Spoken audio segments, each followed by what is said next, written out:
name is Kristina Bennington and I am the lead Microsoft consultant here at NCE, joined today by Gardner, who is our Microsoft Vendor Business Manager.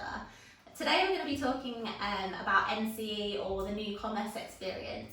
It's been a few years in the making. It was launched originally into Microsoft's CSP program back in 2019 with Azure plans, server subscriptions and also Azure reserved instances. In 2020, open and open value licensing was moved into CSP in a preemptive move for the launch of seat-based offers in NCE in 2021. So that includes Microsoft 365, it includes Windows 365, Dynamics 365 and also Power Platform.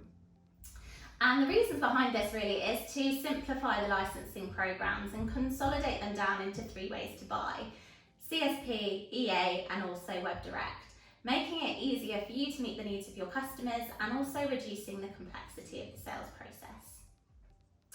NCE went into technical availability on the 14th of October this year. That means it's actually available for you to transact now if you so choose. However, Microsoft delayed the general availability of NCE to January 2022 to enable them to develop 2 exciting incentives which are solely for NCE, but we're going to come on to these a little bit later.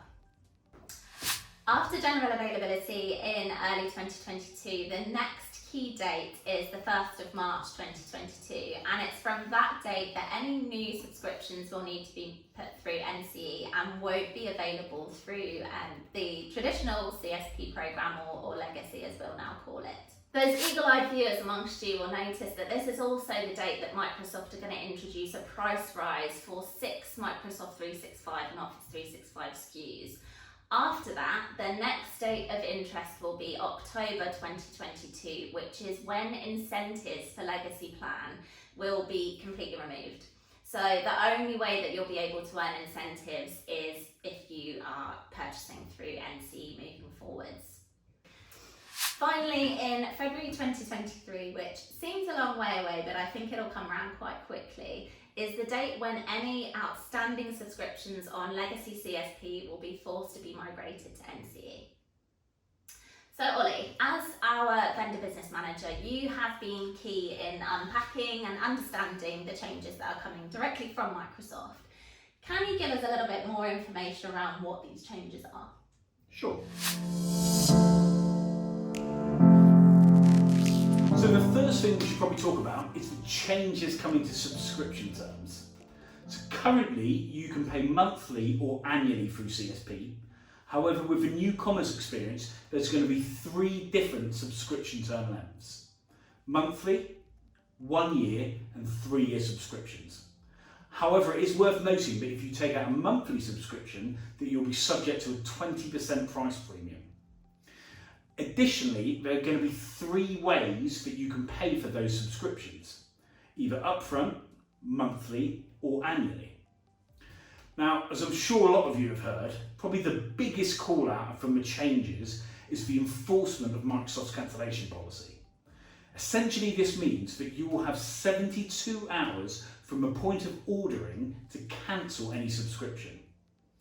Any cancellations within that period will receive a prorated refund, but anything after that period, the customer, the partner and the indirect provider will all be liable to pay the remaining term of that subscription.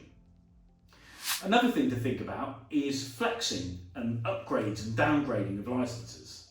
So you can increase your license count at any time, but to decrease this, you would need to do this again within that first 72-hour window of when the subscription goes live. Or of course you can do it at the end of the subscription term. You're also able to upgrade at any point during the subscription term, and it will be prorated, but you cannot downgrade until the end of the subscription term, again unless within that first 72-hour period. So one of the major changes to coming to CSP relates to liability.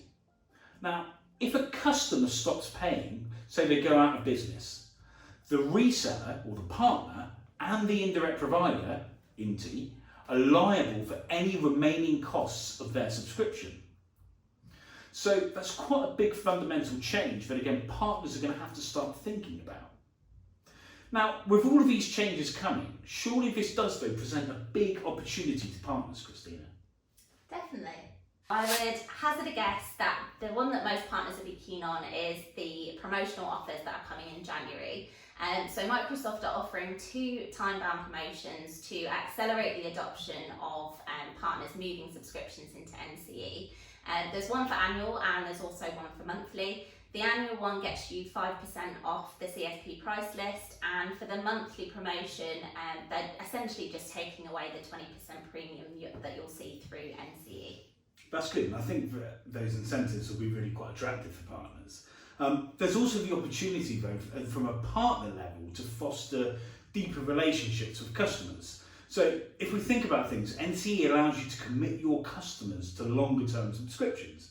So this in turn will better enable you to forecast, but also reduce churn across the channel. And it gives you the opportunity to have more strategic conversations and add additional wraparound services and cross-sell solutions. Yeah, definitely. So Ollie, as you said earlier, as NCE reduces the ability to downgrade licenses mid-term, it's really important that our partners get their customers on the correct licensing from the start of their subscription. So as part of NCE's value add with the Microsoft Modern Workplace practice and also our partners NCE account managers is to help you optimise your customers' licensing either manually or via Microsoft solution assessments. Definitely. And lastly as well, there's a lot of new features and capabilities that NCE is going to bring. Now, we've seen that communication credits and multi-geo are both coming to NCE, which were previously only available direct via EA agreements.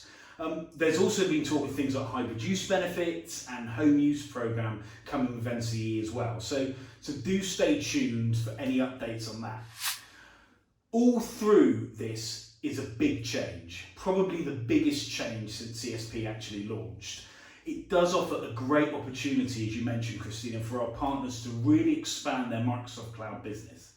We're constantly receiving updates and more information around the changes coming with NCE. So if there's any further information that we haven't shared with you today, we'll make sure it's communicated out to you either via email or socials or via your NCE account manager.